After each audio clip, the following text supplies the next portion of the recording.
정윤호 목사님과 함께하는 오늘의 큐티입니다. 2월 12일 오늘의 말씀은 고린도전서 7장 25절에서 40절까지입니다.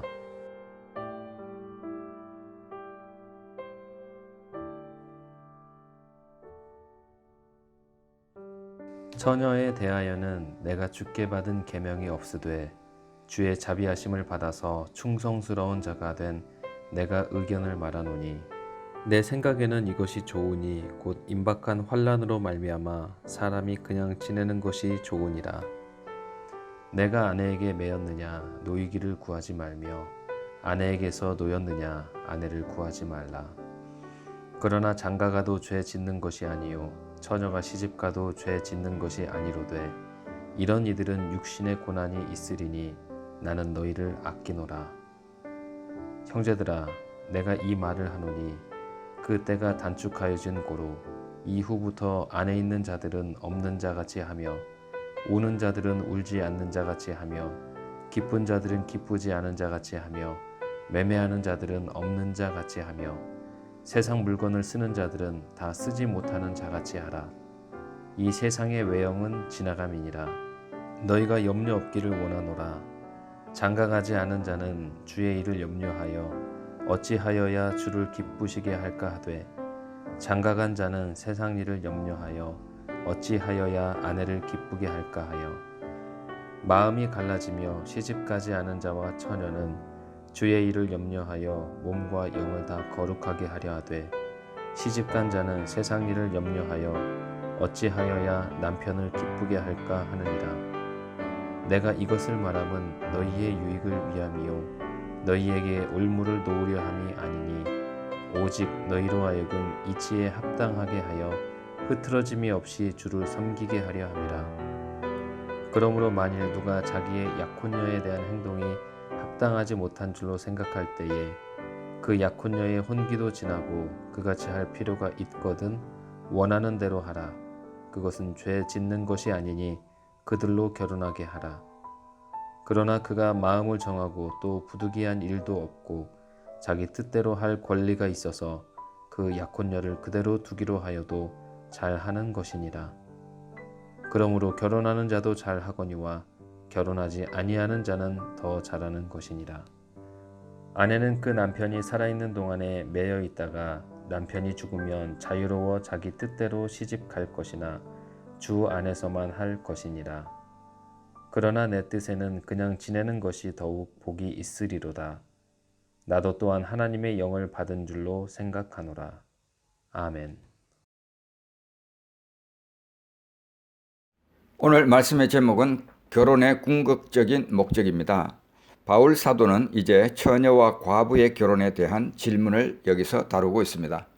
이 문제는 앞에서 잠깐 얘기한 적이 있지만 여기서 보다 구체적으로 다루고 있습니다. 여기서도 사도 바울은 주님으로부터 받은 명확한 명령이라고 하지 않고 그 문제에 관한 개인적인 견해임을 밝히고 있습니다. 그의 판단은 명확한 명령의 형태가 아니라 그들이 처한 환경 가운데서 주어진 권고와 조언의 형태를 취하고 있습니다.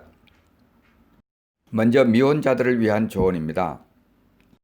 앞부분에서도 사도 바울은 결혼으로 주어진 관계를 훼손하는 것에 대해서 반대적인 입장을 표명했습니다. 그것은 심지어 이방인과의 결혼 속에 있거나 아니면 노예의 굴레에 묶이는 경우라도 마찬가지였습니다. 여기서도 사도 바울은 주어진 여건을 바꾸지 않도록 비슷한 조언을 하고 있습니다. 이런 조언은 결혼한 사람들이 그 유대 관계를 끝내지 않는데도 적용됩니다. 그러나 특별히 그는 미혼자들에게 현재 상태로 머물도록 권면하고 있습니다.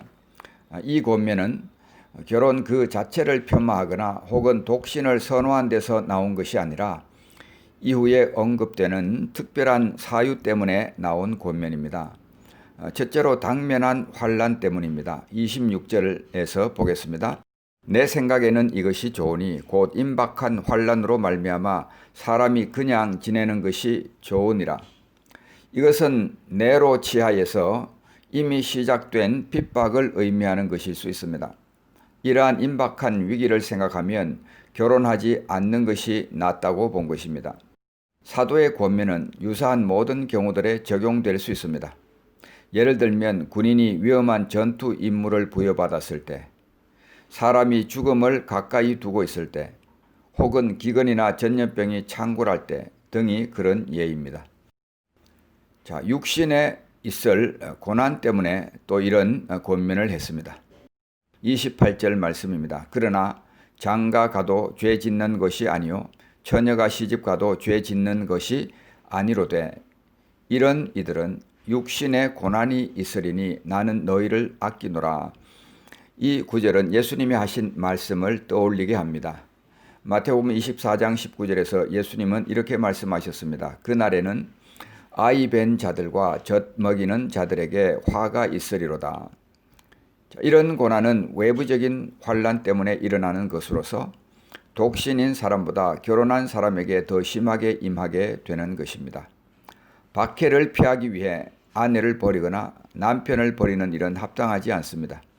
사도는 박해로 인해 당하게 될 육체의 고난을 염두에 두고 결혼으로 인해 가중될 책임과 고난으로부터 보호되길 기대하고 있습니다.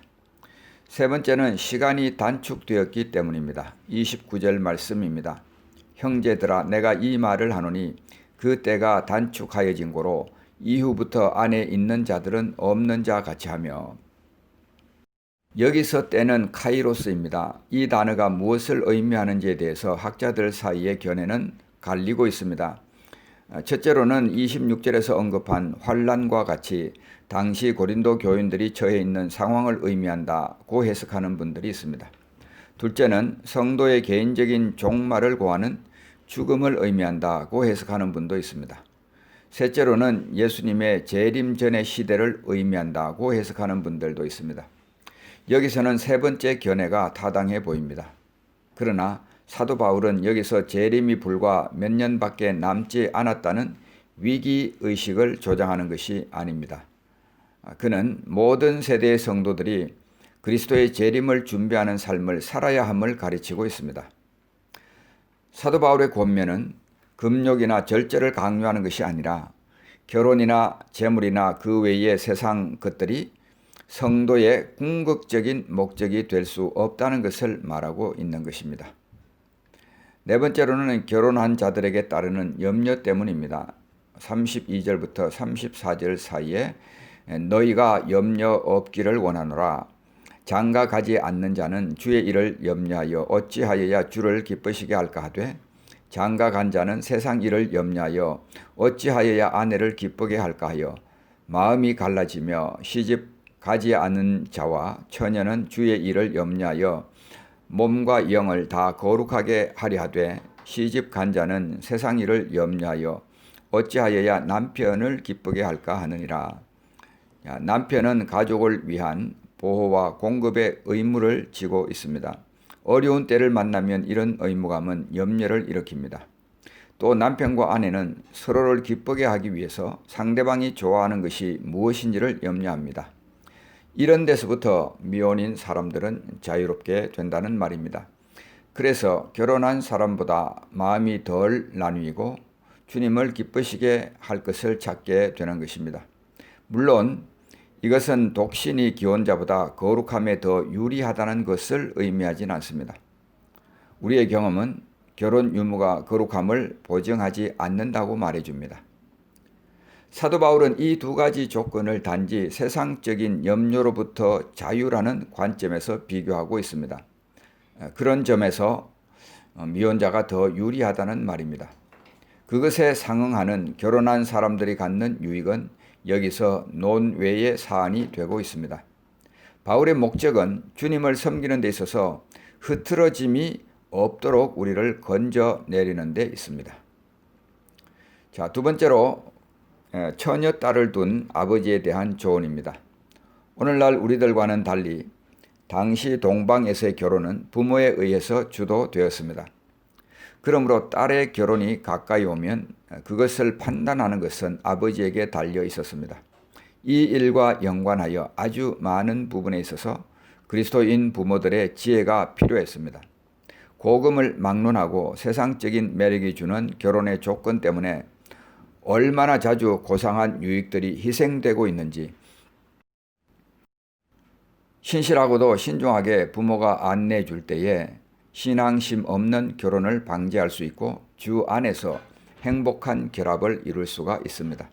지금 사도 바울은 사람들이 어느 때에 자기 딸을 결혼시킬 것인지, 어느 때는 유보해야 할지에 초점을 맞추고 있습니다. 자, 결혼을 허락해 주어야 할 때는 언제일까요? 36절 말씀이 지침을 주고 있습니다. 그러므로 만일 누가 자기의 약혼녀에 대한 행동이 합당하지 못한 줄로 생각할 때에 그 약혼녀의 혼기도 지나고 그같이 할 필요가 있거든 원하는 대로 하라. 그것은 죄 짓는 것이 아니니 그들로 결혼하게 하라. 일반적으로 어떤 이가 결혼을 단념하는 것이 자기의 약혼녀에게 온당하게 대하는 일이 못 된다고 생각할 경우 딸의 결혼은 허용이 되어야 된다는 말입니다. 특히 딸이 결혼할 나이가 찼을 때, 그리고 상대방이 혼인에 대한 의사가 분명할 때 딸을 붙들어 두는 것은 딸의 앞길에 어려운 시험이 되는 것입니다. 임박한 환란을 인하여 결혼하지 말라는 일반적인 권면은 이런 개별적 고려 사항들을 만날 때 재고되어야 한다는 말입니다. 아버지는 딸의 앞길에 장애물을 두어서는 안 됩니다. 자, 그러나 또 결혼 허락을 유보해야 될 때가 있다고 말합니다. 아버지는 상황을 살펴보고 그에 따라 판단을 내려야 합니다. 관심을 가지고 살펴보아야 할 요소는 다음과 같습니다. 첫째로, 앞에서 언급한 것과 같은 개별적 고려 사항들의 존재 유무. 둘째는 결혼에 대한 딸의 호불호 의사. 셋째로는 독신으로 주님을 섬기는 은사 여부. 이런 것들이 고려가 되어서 딸을 결혼시키지 않는 것이 최선이라고 판단되면 딸과 결혼하기를 원하는 사람의 간청을 정중하게 거절할 수가 있습니다. 자, 크게 세 번째로는 과부에 대한 조언입니다. 이 부분은 미혼자에 대한 조언과 같은 맥락에서 이루어지고 있습니다. 남편을 여윈 아내는 더 이상 결혼에 매이지 않고 원한다면 재혼할 수 있습니다. 39절 말씀입니다. 아내는 그 남편이 살아있는 동안에 매여 있다가 남편이 죽으면 자유로워 자기 뜻대로 시집 갈 것이나 주 안에서만 할 것이니라. 유일한 조건은 주 안에서만 해야 한다는 것입니다. 이 말은 그리스도인과 결혼해야 하며 그 재결합이 육욕에 의한 것이 아니라 자신의 신앙 고백과 일치하는 것이 되어야 한다는 말입니다. 그러나 사도 바울은 재혼의 경우에도 처녀들의 경우와 마찬가지로 부정적인 견해를 덧붙입니다. 과부가 결혼할 수 있지만 현재 상태 그대로 있는 것이 염려와 환난으로부터 더 자유로울 것이라고 조언합니다. 말씀을 맺도록 하겠습니다. 고린도 교회 교인들 사이에는 그 도시의 부도덕성과 또 이원론적 영향으로 인한 쾌락주의, 금욕주의로 말미암아서 결혼, 이혼, 재혼의 문제를 가지고 있었습니다. 고린도전서 7장의 내용을 정리하면 다음과 같습니다. 결혼 그 자체가 옳고 그름의 논쟁이 될 수 없다. 두 번째, 기독교의 주요 목적은 지위의 변화라기보다는 인간의 지위 안에서 성스럽게 되는 것이다. 세 번째, 기독교 공동체 속에서 소명받은 독신이 자리할 여지를 남겨놓을 필요가 있다. 네 번째로, 여성의 선택과 삶은 존중되어야 한다는 것입니다. 독신과 결혼, 이혼, 재혼에 대한 결론은 이것입니다. 인간의 부부 관계는 죽음으로써 끝나는 일시적인 것입니다. 그러나 성도들이 그리스도와 맺는 혼인 관계는 하나님의 나라에서도 영원히 지속되는 불변의 것입니다. 따라서 인생의 의미는 독신이냐 결혼이냐에 달린 것이 아니라 그것이 주 안에서 이루어진 삶이냐 아니냐에 달려 있습니다. 그러므로 스스로에게 질문해 보십시오. 오늘날 우리가 목도할 수 있는 주님의 재림의 때가 단축된 현상들은 무엇인가? 이런 때에 우리는 어떠한 사람이 되어야 마땅할까? 베드로후서 3장 11절부터 14절을 참조하시기 바랍니다.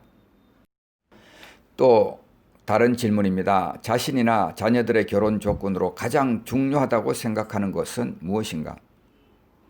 결혼을 주 안에서 하는 고상한 유익은 무엇인가? 세 번째 질문입니다. 나와 주님과의 관계는 독신, 결혼, 이혼, 재혼 중 어떤 관계인가? 주님과 더 연합하기 위해서 무엇을 해야 하나? 이런 질문들을 개인적으로 해보시기 바랍니다. 사랑하는 성도 여러분, 잘 산 생애는 주님 안에서 산 생애입니다. 주님은 우리와 결혼하자고 하십니다. 주님은 내가 너를 사랑한다고 고백하십니다. 남편과 아내의 관계는 주님과 성도와의 관계에 대한 그림자입니다. 그 연합에 방해가 되는 것들을 과감하게 버리고 주님의 정결한 신부가 되시길 우리 주님의 이름으로 축복합니다. 기도하겠습니다. 하나님 아버지, 오늘 사도 바울은 7장에 걸쳐서 긴 장을 할애하며 독신과 결혼과 이혼과 재혼에 대한 말씀을 나누었습니다. 하나님 아버지, 인간의 모든 관계는 죽음으로써 끝나는 일시적인 관계입니다. 그러나 우리가 주님과 맺는 혼인관계는 하나님의 나라에서도 영원히 지속되는 불변의 것인 줄을 믿습니다. 우리를 이렇게 사랑한다고 고백하시는 주님, 나와 결혼하자고 말씀하시는 주님, 그 사랑을 기억하게 하여 주시고 우리가 주님과의 관계에서 지금 현재 누리는 관계가 어떤 것인지를 돌아보게 하여 주옵소서. 주님과 별개로 살아가고 있는 것인지, 주님과 연합하고 있는 것인지, 주님을 떠난 것인지, 주님에게 다시 돌아온 것인지, 하나님 아버지, 우리 마음에 주님을 향한 일심의 마음을 주셔서 주님과 아름다운 관계를 누려가게 하시고 정결한 신부로 주님 앞에 날마다 드려지게 하여 주옵소서. 예수님의 이름으로 간절히 기도하옵나이다. 아멘.